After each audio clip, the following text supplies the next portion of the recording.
요한복음 3장 1절에서 5절까지 말씀 제가 읽겠습니다. 그런데 바리새인 중에 니고데모라 하는 사람이 있으니 유대인의 지도자라. 그가 밤에 예수께 와서 이르되 랍비여, 우리가 당신의 하나님께로부터 오신 선생인 줄 아나이다. 하나님이 함께 하시지 아니하시면 당신이 행하시는 이 표적을 아무도 할 수 없음이니이다. 예수께서 대답하여 이르시되 진실로 진실로 내게 이르노니 사람이 거듭나지 아니하면 하나님의 나라를 볼 수 없느니라. 니고데모가 이르되 사람이 늙으면 어떻게 날 수 있사옵나이까? 두 번째 모태에 들어갔다가 날 수 있사옵나이까? 예수께서 대답하시되 진실로 진실로 내게 이르노니 사람이 물과 성령으로 나지 아니하면 하나님의 나라에 들어갈 수 없느니라. 아멘. 담임 목사님 나오셔서 말씀 선포하시겠습니다. 자, 오늘은 교회력으로 사순절 네 번째 주일입니다. 이 시간에 요한복음 3장에서 말씀을 봉독을 했는데, 이 말씀을 중심으로 해서 사순절의 신앙이라는 제목으로 설교 말씀을 드리겠습니다. 오늘 아침에 읽은 요한복음 3장에는 우리가 잘 아는 성경 구절이 포함되어 있죠. 요한복음 3장 16절이요. 여러분 다 기억하시죠? 하나님이 세상을 이처럼 사랑하사 독생자를 주셨으니 이는 그를 믿는 자마다 멸망하지 않고 영생을 얻게 하려 하심이라. 기독교인이라면 또 설령 지금 신앙생활을 안 하더라도 어려서 주일학교를 다녀본 이들은 이 구절을 다 기억할 만큼 유명한 성경 구절이죠.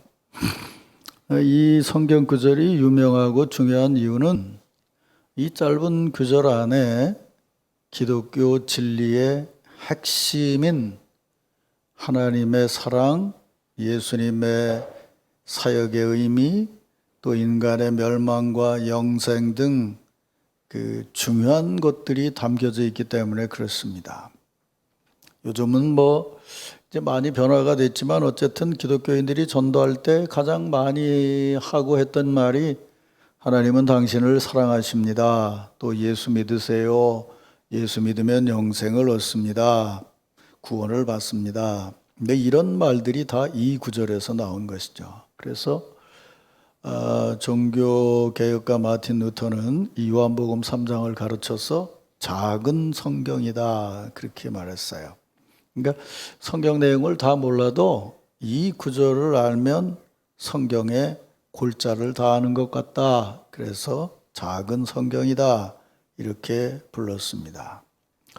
이제 오늘 아침에는 요한복음 3장의 이 말씀이 기록된 앞뒤의 이야기들, 사건들을 읽으면서 이 사순절 절기를 지나는 우리들이 정말 마음에 분명하게 담아야 될 구원 신앙을 이제 하나님의 말씀으로 들으려고 합니다.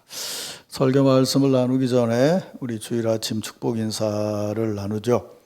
네, 우리 기독교인들이 가장 많이 나누는 축복의 인사로 서로 인사를 합시다. 지난주일처럼 손으로 예쁘게 하트를 그리고 우리 이렇게 서로 축복합시다. 하나님은 우리를 사랑하십니다. 이렇게.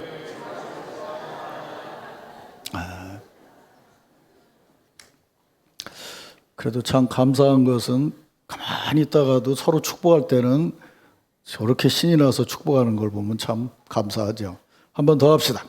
어린애들처럼. 하나님 우리를 진짜 사랑하십니다. 그랬어요.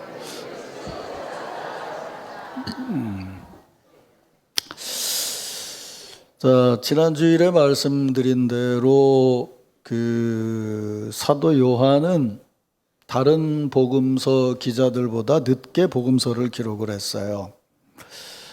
그러니까 마태, 마가, 누가복음이 이미 기록된 훨씬 후에, 그러니까 예수님 공생애로 말한다면 예수님 사역이 끝난 지 대략 한 두세 대쯤 지나서, 한 60년쯤 지나서, 그러니까 성령께서 강림하시고 예수 그리스도의 복음이 소아시아와 유럽까지 전파되어서 곳곳에 교회가 세워진 뒤에 지난주에 말씀드린 것처럼 그 교회에서 신앙생활을 하는 성도들에게 지금 여러분이 믿고 있는 예수 신앙이라는 것은 이런 것입니다 라고 하는 것을 가르쳐 주려는 어떤 신학적인 목적을 담고 복음서를 기록을 했어요. 그래서 요한복음을 읽어보게 되면 첫 장에 나오는 게 뭐냐면 예수 그리스도가 누구이신지를 신학적으로 설명을 해요. 그걸 조금 더 쉽게 말하면 마태, 마가, 누가복음은 성탄절부터 예수님을 이야기하는데 요한복음은 선재하신 하나님이신 예수 그리스도, 그러니까 이 땅에 오시기 전에 이미 하나님으로 계셨던 분이신 예수 그리스도로부터 예수님을 소개를 해요. 그러니까 신학적인 거라는 거죠.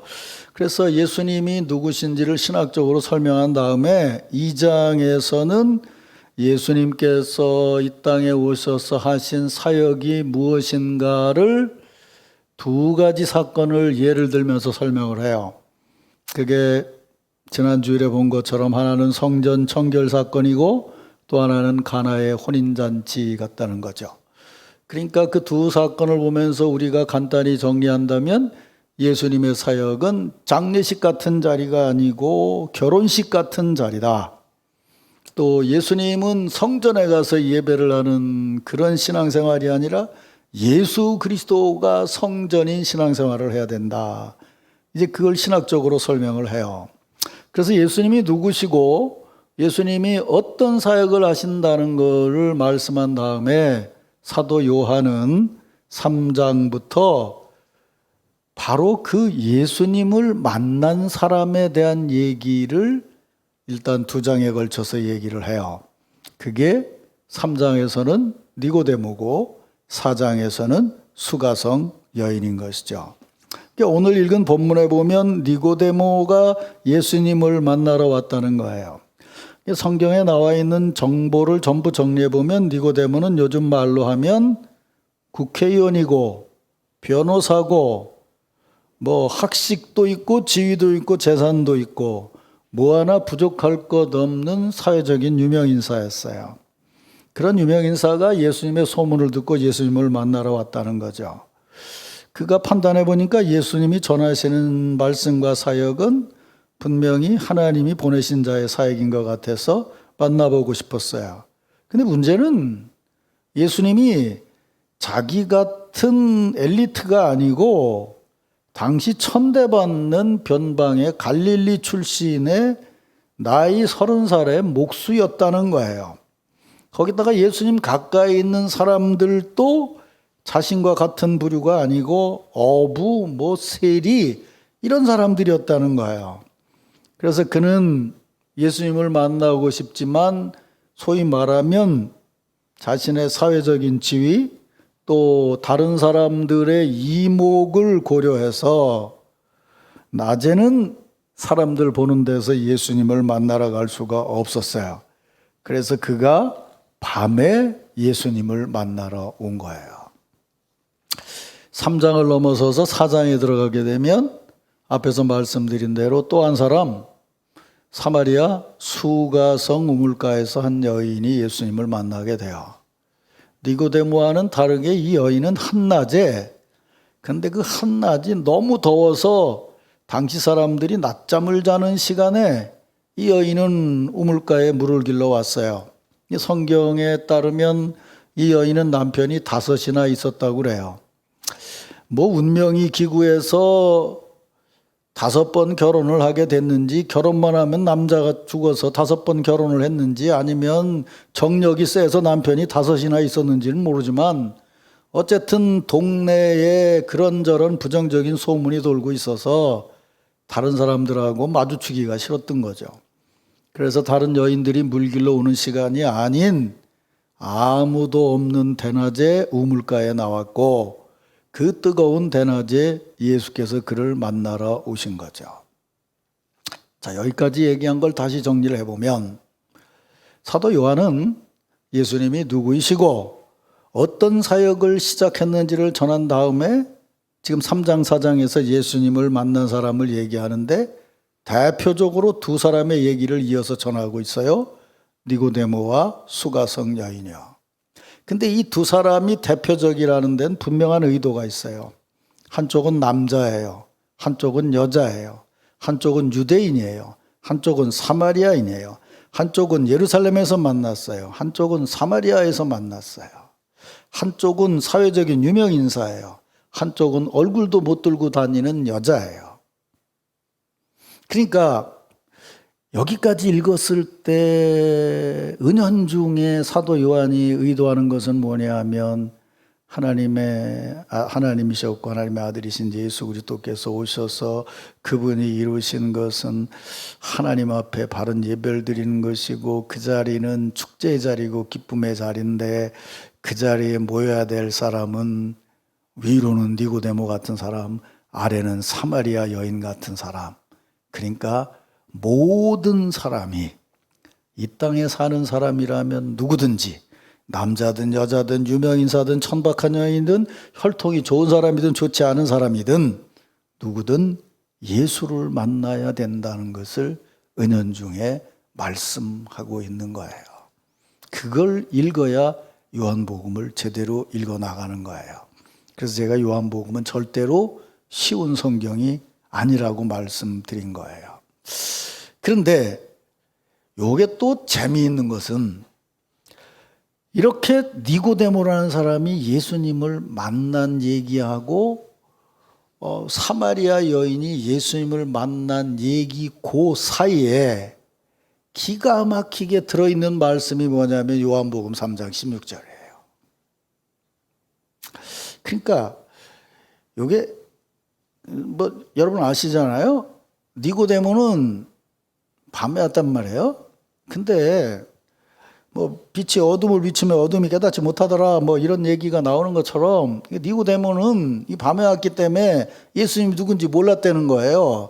그래서 이 모른다는 거를 보고 대화를 하면서 설교를 하면서 말씀하신 것이 예수님을 만나야 영생을 얻는다는 얘기를 하고 이내 그 얘기가 사마리아 여인의 얘기로 들어가더니 사마리아 여인은 어떻게 됐어요? 동네에 가서 메시아를 봤다고 막 소리를 지르잖아요. 그러니까 은연중에 또 얘기는 뭐냐면 뒤에 계속 얘기하겠지만 잘난 척하고 남자고 큰 소리치고 위신 살리려고 하는 인간들은 예수 만나면 변하기가 쉽지 않다는 거예요. 차라리 힘들고 어려운 사람이 오히려 예수를 만나면 생명을 얻고 변화가 된다는 거예요. 그래서 우리나라도 보면 중간 계층 이하 여자들이 예수를 먼저 믿기 시작을 했잖아요. 그런 걸 보면 예수님의 은혜라는 것이 어떤 거라는 걸 이미 알 수 있게 되죠. 자, 그러면 이제 니고데모 얘기니까 조금 자세히 생각을 해보자고요. 그 유대인의 관원인 니고데모가 예수님을 만나러 왔는데 예루살렘에서 예수님을 만났다는 거예요. 그래서 요한은 우리가 지난 시간에 봤잖아요. 예수님 얘기를 하는데 뭐야? 예루살렘의 성전 청결 사건을 했다는 걸 얘기를 하고 그 다음에 3장에서 이 얘기를 하니까 이미 3장의 니고데모는 예수님께서 성전 청결 사건으로 예루살렘에서 큰 무리를 일으키고 있고 어떤 일을 했다는 것을 이미 들어서 알고 있었던 거죠. 내 앞에서 말한 대로 사회적인 지위가 있어서 남들 이목 때문에 만날 수가 없었어요. 그래서 머리를 짜가지고 밤에 예수님을 만나러 온 거죠. 밤에 예수님을 만나러 오면 예수님이 누군지를 모른다는 거예요. 그게 아까 말씀드린 거잖아요. 요한복음 1장에 보면 이런 말씀이 나와요. 빛이 어두움을 비침에 어두움이 깨닫지 못하더라. 요 말 좀 이상하지 않아요? 빛이 어두움을 비치면 빛이 어두움을 사라지게 한다라고 하는 게 마태복음이나 다른 복음서의 얘기인데 요한복음 뭐라고 얘기하냐면 빛이 비쳐도 어두움은 빛을 깨닫지 못한다는 거예요. 그러니까 어둠 자신의 사고방식으로 빛을 보려고 해서는 절대로 볼 수가 없다는 거예요. 빛에 의해서 변화가 돼야 된다는 거죠. 그게 뭐냐 하면 바로 중생 얘기인 거예요, 이제. 자, 그래서 아니나 다를까 컴컴한 데 와가지고 얘기하니까 계속 컴컴한 얘기만 오고 가잖아요. 그래서 예수께서 이렇게 말씀하시지요. 사람이 거듭나지 아니하면 하나님 나라를 볼 수 없느니라. 그랬더니 니고데모가 캄캄한 소리 하잖아요. 우리가 보기엔 사람이 늙으면 어떻게 날 수 있습니까? 두 번째 어머니 뱃속으로 들어갔다 날 수 있습니까? 그랬더니 예수님이 뭐라고 그래요? 사람이 물과 성령으로 거듭나지 아니하면 하나님 나라에 들어갈 수 없느니라. 이렇게 말했다는 거예요. 이게 무슨 선문답하는 것 같아요? 묻는 사람하고 대답하는 사람하고 전혀 다른 얘기를 하고 있잖아요.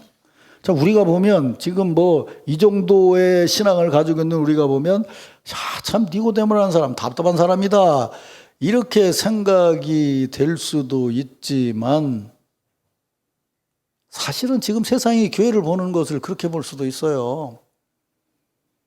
아니 일주일 내내 일하고서 이 좋은 시간에 그래 쉬지도 못하고 이런 시간에 또 가서 딱딱한 의자에 앉아가지고서 무슨 말씀이라고 하는 걸 듣고 앉았냐. 참 너희도 답답하다. 그렇게 생각할 수 있어요. 세상 사람들이 우리를 보고요. 그러니까 우리만 답답한 게 아니라 그들도 우리를 답답하게 보고 있을 수 있다는 거죠. 그런데 그 답답함 그게 요한은 뭐라고 얘기하냐면 그게 바로 어두움이라고 얘기를 하는 거죠. 근데 그 어두움의 얘기를 이렇게 말하고 있죠. 그 답답한 내용을 보면 3장 2절에 보면 이렇게 말해요. 니고데모가 예수께 처음 한 말이 이렇게 기록되어 있죠. 랍비여 우리가 당신이 하나님께로부터 오신 선생인 줄 아나이다. 하나님이 함께 하시지 아니하면 당신이 행하시는 이 표적을 아무도 할 수 없음이니이다. 여러분 이 말 어떻게 생각하세요? 긍정적으로 들리세요? 부정적으로 들리세요? 당신은 하나님께로부터 온 선생님인 줄 압니다. 하나님이 함께 하시지 않으면 당신이 행하시는 이 표적을 아무도 행할 수 없습니다. 이게 우리 신앙에서 자리에서 들어보면 니고데모의 말이 참 신앙적이에요. 그렇죠? 예수님을 선생이라고 부르고 하나님이 함께 하시지 않으면 아무도 이런 표적을 할 수 없습니다. 그러니까 당신은 하나님의 능력으로 표적을 행하는 선생입니다. 이렇게 말했다 그러면은 이 얘기는 지금 우리가 들었을 때 대단히 신앙적인 얘기죠. 그런데 제가 지난주에도 저지난주에도 말씀드렸지만 이 사람의 말은 잘 들어보고 생각을 해봐야 돼요. 당신은 하나님이 보내신 선생이고 하나님이 주신 능력이 있습니다라고 말을 했는데 왜 예수님이 네가 거듭나지 않으면 안 된다고 말을 했느냐 하면 잘 보세요. 선생님, 우리가 당신이 하나님께로부터 온 선생인 줄 압니다. 이렇게 말했어요. 첫째는 그거예요. 당신은 하나님께로부터 온 선생님이다. 제가 안 돼. 그게 하나예요. 그다음에 두 번째는 뭐라고 얘기해요? 우리가 그것을 압니다. 라고 말했다는 거예요. 그러니까 이 얘기 중에는 교묘해요. 하나님의 능력을 가지고 온 자라고 얘기를 했다면 이 당시의 고백으로는 어떻게 고백이 됐어야 되냐면 내용이 좀 다르더라도 지난번에 얘기한 것처럼 베드로처럼 이렇게 얘기해야 돼요. 주님은 하나님이 보내신 분입니다. 라고 말을 해야 돼요. 근데 여기서 니고데모는 뭐라고 말하냐면 선생이라는 거예요. 선생님입니다. 그러면 제자하고 선생님하고 차이가 뭐예요? 한마디로 말하면 아냐 모르냐죠. 근데 당신이 선생인 줄 내가 압니다라고 말하면 그 말 속엔 뭐라는 거예요? 자기가 지금 가지고 있는 지식이나 상식이나 보는 안목으로 봤을 때에 당신이 그런 분인 줄 내가 압니다라는 얘기는 뭐예요? 당신도 선생이고 나도 선생이요 라는 얘기예요. 그러니까 예수님께서 그 대답 속에 담겨져 있는 그 의미를 알기 때문에 한마디로 말하면 아이고 알기는 네가 뭐를 아냐 이렇게 말한 거예요. 근데 그거를 신앙적으로 이렇게 표현을 했죠. 뭐라고요? 진실로 진실로 내게 이르노니. 우리 맨날 영어로 했어요. Truly, truly I said to you. 뭐 이런. 근데 여기서 진실로 진실로라는 말은요.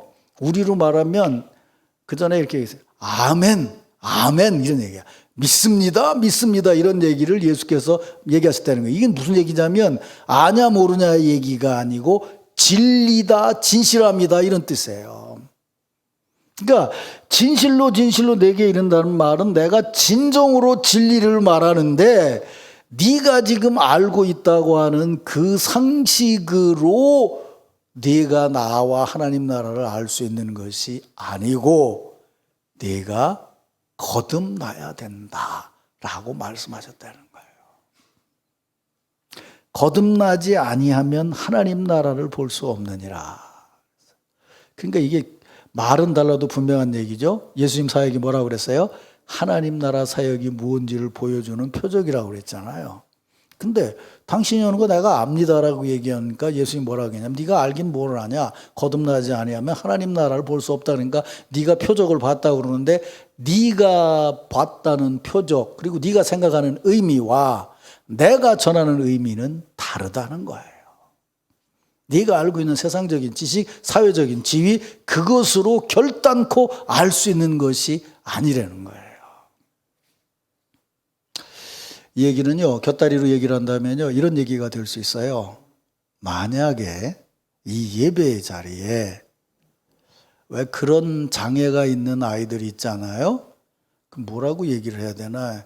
좀 약간 지적인 문제도 있고 지체도 좀 이렇게 부자유한 아이들이 있잖아요. 니고데모처럼 얘기한다면 그런 아이들은 교회에 와서 구원을 받을 수가 없다는 거예요. 지식으로 만약 구원을 얻는다고 한다면 그런 거예요. 그래서 그 다음에 사마리아 여인 얘기가 나오는 거예요. 거듭남, 변화됨이야 된다는 거죠. 그랬더니 못 알아듣죠. 뭐라고 얘기를 해요? 선생님이라서 과학적인 지식이 있죠. 사람이 늙으면 어떻게 다시 날 수 있습니까? 엄마 뱃속에 한 번 더 들어갔다 와야 됩니까? 라고 대답했다는 거죠. 아주 지극히 상식적인 대답을 했는데 예수님 듣기엔 정말 답답하죠. 그러니까 뭐라고 얘기했어요? 사람이 물과 성령으로 거듭나지 아니하면 하나님 나라에 갈 수 없느니라. 이렇게 대답을 하셨어요. 근데 제가 말씀드렸죠. 지금 요한이 이 글을 쓸 때는 이미 교회가 세워진 이후예요. 그러니까 이 말은 무슨 얘기냐면 이미 사도행전을 봐도 알 수 있듯이 교회에서 물로 세례가 베풀어지고 있었다는 거예요. 그리고 세례를 베푸는 자리에 사도행전에도 보면 사도 바울이 세례를 베풀 때 그들이 성령을 받았든지 베드로가 사역할 때 성령을 받았다든지 이런 얘기가 나오죠. 그러니까 지금 얘기는 뭐냐면 이미 요한은 예수님은 지금 니고데모에게 얘기했지만 요한은 이 글을 쓸 때 읽는 독자들에게 말하는 거예요. 여러분이 거듭나야 되는데 하나님 나라를 진짜 볼 수 있는 사람은 어떤 사람이냐면 공식적으로 세례를 받은 사람이어야 됩니다.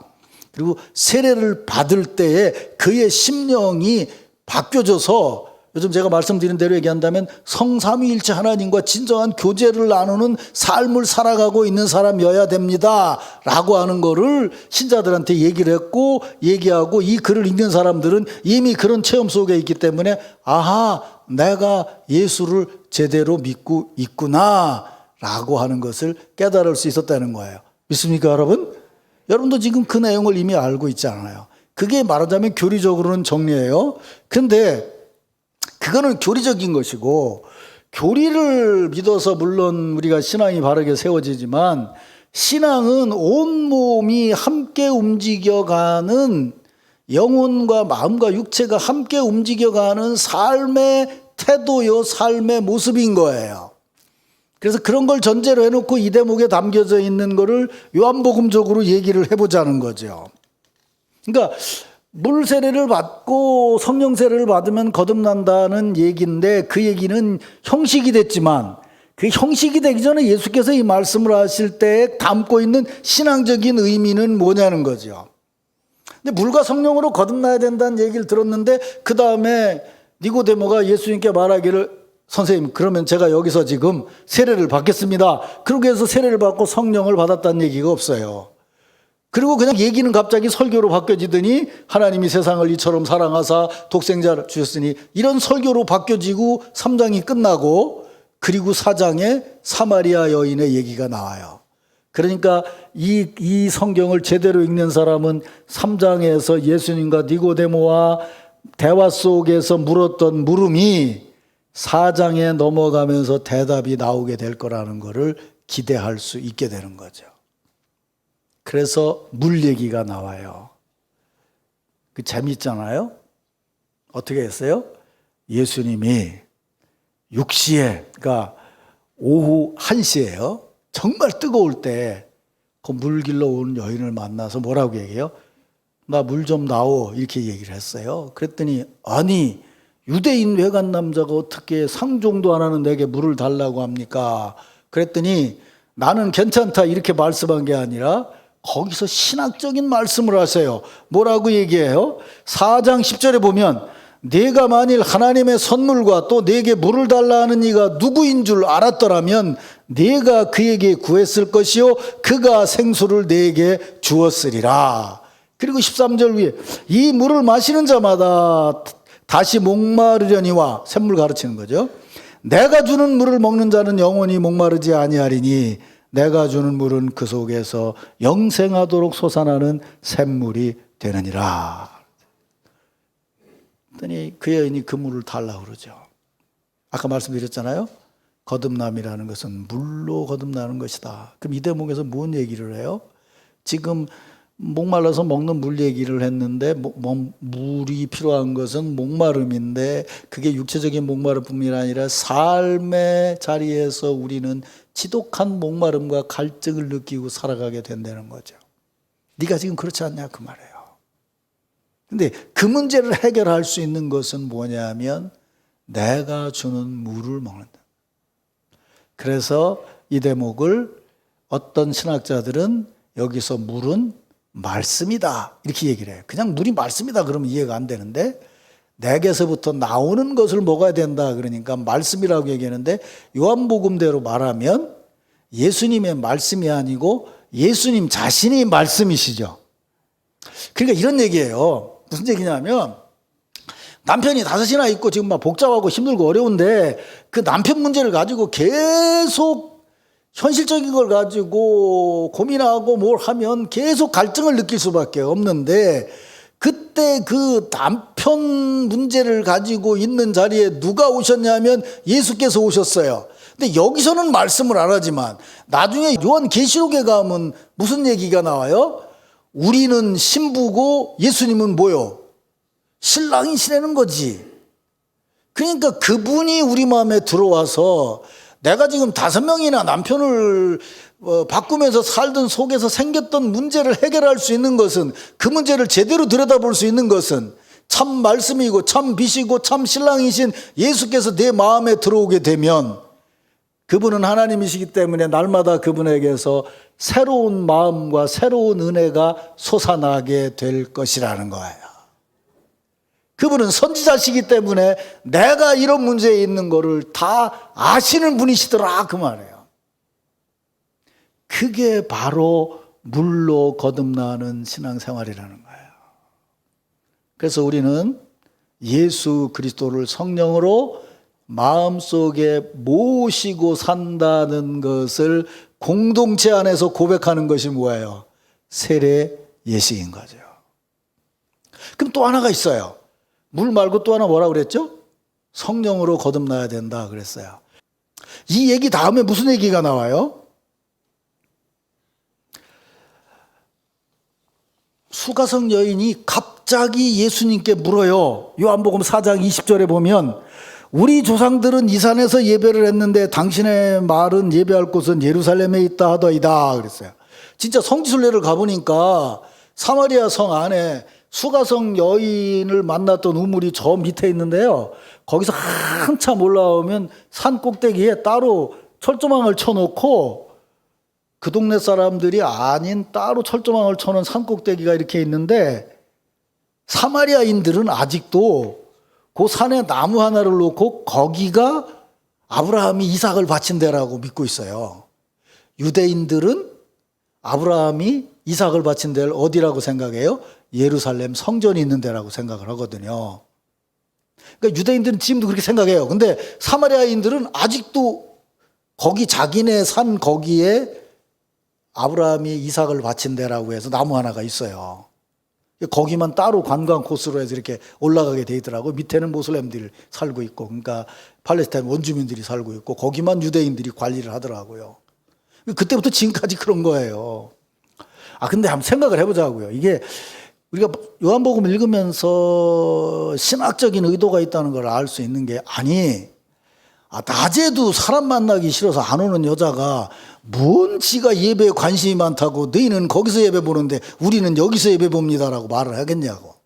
무슨 사마리아의 무슨 제사장이 예수님 보고 우린 여기서 예배 보는데 거기서 예배 보면 그게 어디서 예배 와야 됩니다 이러고 물은다면 말이 되지만, 이게 사마리아 여인이 물었다는 얘기가, 이게 물었으니까 물었겠지. 근데 의도가 있지 않냐 그 말이에요. 무슨 의도요? 예수께서 뭐라고 말씀하세요? 여기도 아니고 저기도 아니고 내가 신령과 진정으로 아버지께 예배할 때가 오니 이때가 바로 그때다 라고 말했다는 거예요. 이거 말이 안 되잖아요. 지금 물가에서 만나가지고 얘기하다가 예배 얘기를 했는데 예수님이 여인 보고 하는 말이 뭐라고 얘기를 해요? 그거 여기도 아니고 저기도 아니고 성령으로 진실함으로 예배 볼 때가 있는데 지금이 그때다 그랬다는 거예요. 지금 물 길러 온 그때가 그때라고 말했다는 거 아니에요? 그럼 이건 뭘 얘기하는 걸까요?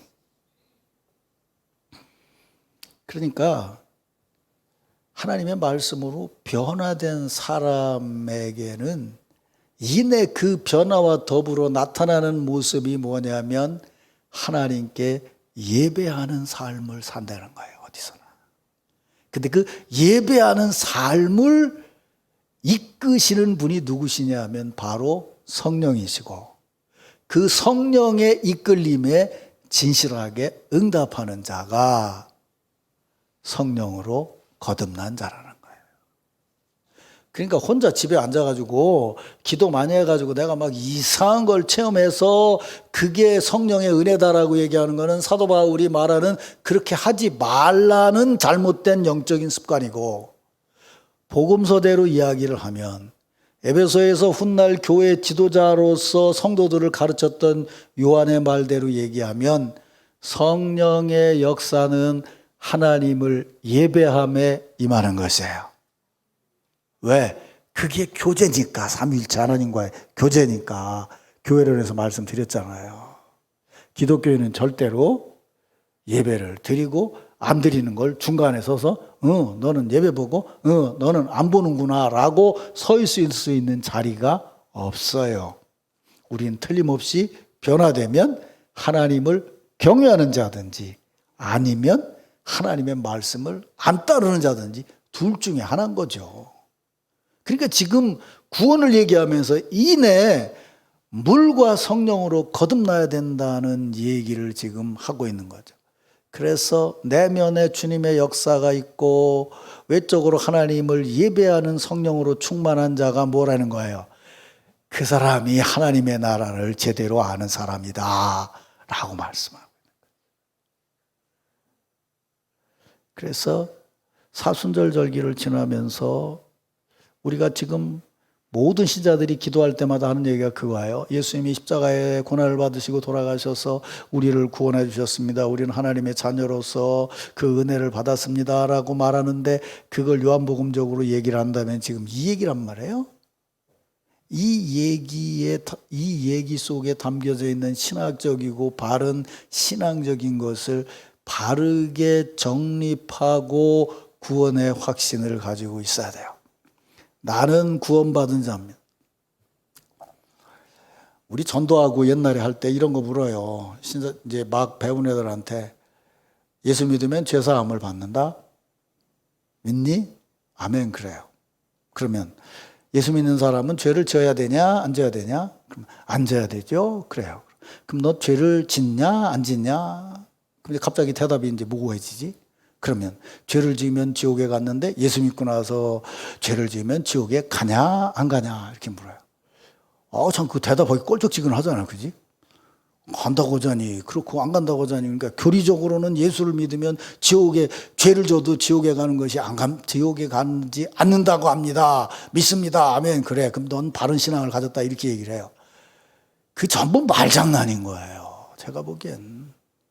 그런 얘기를 할 자리에 서 있으면 이미 그건 신앙이 이상해진 거예요. 아니 예수 믿은 다음에 죄를 짓고 이거 지으면 지옥에 갈까 안 갈까라고 생각하고 있으면 그게 신앙이네요 지금. 아니 지금 내가 남편이 5이나 있었는데 내 속에 있는 걸 다 아는 게 주님이십니다라고 가서 떠드는 여인이 있고 뭐라고 얘기했냐면 예배를 어디서 드려야 되냐 그랬더니 여기서 지금 성령으로 충만해야 된다라고 얘기하는 게 신앙인인데 옆에 앉아가지고 예수 믿고 죄 지으면 지옥에 가는 거요 안 가는 거요 따지고 있는 게 이게 신앙인의 자리냐고 이게 무슨 부동산 구하는 것도 아니고 방이 몇 개냐고 묻는 거하고 똑같은 거 아니야 이거? 그건 바른 신앙의 자리가 아니에요. 그런 걸 물어야 되는 게 아니고 구원받은 성도로서 지금 내 심령이 늘 주님의 말씀으로 새롭게 솟아오르고 있습니다. 주께서 내 마음에 들어오셔서 내 마음에 생명력이 늘 차고 넘칩니다. 그래서 난 나의 삶은 늘 주님께 경배하는 삶입니다. 그렇게 살고 있는 것이 구원받은 자인 거예요. 그렇게 살아가고 있음이 구원받은 자인 거라고요. 이렇게 생각해 보세요. 내가 예준이 보고 인상 팍 쓰고 내가 아까 예배 볼 때는 마음이 기뻤거든. 근데 사람들이 마음에는 안 했고 내가 좀 그랬는데 네가 보기에 내가 기쁜 것 같냐 안 기쁜 것 같냐 내가 이렇게 물어본다면 예준이가 뭐라고 대답을 하려나?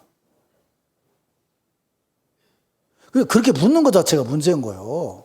내가 그냥 설교하고 기뻐가지고 내려가서 막 악수하고 기뻐하니까 예준이가 나한테 와서 하는 말이 목사님 오늘 참 기쁘신 것 같습니다 라고 말해야 기쁜 거예요. 무슨 말씀인지 알죠? 의뢰 안 되니까 물어보는 게 한 번 웃고 내가 웃었냐? 이렇게 물어봐. 그게 무슨 어린애도 아니고 뭐야 초딩도 아니고 내가 지금 주의 일을 했냐? 아니에요. 지난주 말씀드린 것처럼 주의 일을 하고 예배 드리고 하는 삶을 살아가는 걸 다른 사람들이 보고 야 저분이 기쁨으로 예배하고 있습니다. 그게 신령과 진정으로 살아가는 거예요. 믿습니까 여러분? 오늘 아침에 내가 예배 오기 전에 잠깐 기도하다가 책을 한 권 읽었는데 그런 얘기가 나와요. 아름다운 예배를 드리려면 예배당이 아름다워야 된다. 그럼 우리는 이렇게 생각해요.